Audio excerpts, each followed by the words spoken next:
Recently, we told you about the growing number of kids spending days or even weeks in the ER due to Maine's chronic shortage of mental health services. Yeah, for years, the only option has been sending these kids out of state until a pediatric mental health option opened up here.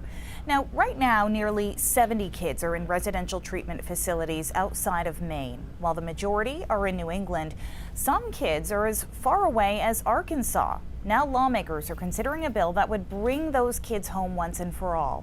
News Center Maine's Vivian Lee has the story.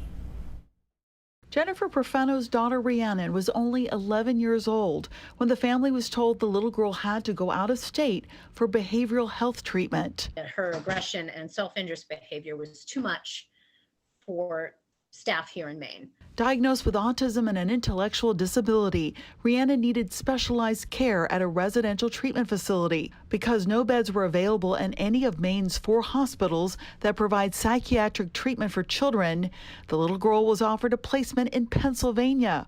Her family turned it down because it was too far. The 11-year-old ended up in a facility in Manchester, New Hampshire, closer, but still 3 hours away from her home in Gardner. 7 years later, Rhiannon is still living at the treatment facility in New Hampshire, waiting for a bed to open up in Maine. I missed the second half of her childhood with her being out of state. A painful separation exacerbated by the pandemic. What did you do?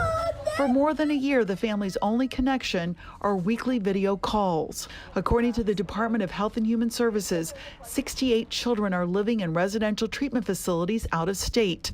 While the majority are in New England, some children have moved as far away as Arkansas, Utah, and Illinois. It's not that we don't have the money and we don't have the beds. We haven't made it a priority. Representative Lori Gramlich is a social worker and a longtime advocate for children with mental health needs. She is sponsoring emergency legislation that would require DHHS to address this crisis. Once it gets signed into law, the department will have 30 days to make a plan and present that plan to the legislature to bring these children home once and for all. Earlier this month at a public hearing before the legislature's Health and Human Services Committee, Dr. Todd Landry, the director of the Office of Child and Family Services, testified in opposition of the bill.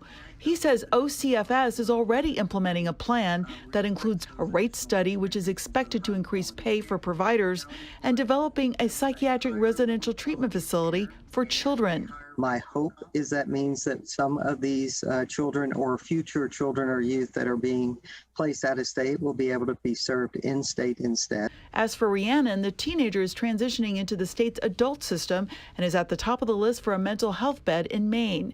That means she could finally be moving back home sometime this year. In Gardner, Vivian Lee, News Center, Maine. DHHS officials say families who must visit their children out of state are being reimbursed for their travel expenses. The next step for the bill will be a work session in the near future. We have a lot more information on the proposal on our website and our News Center Maine app.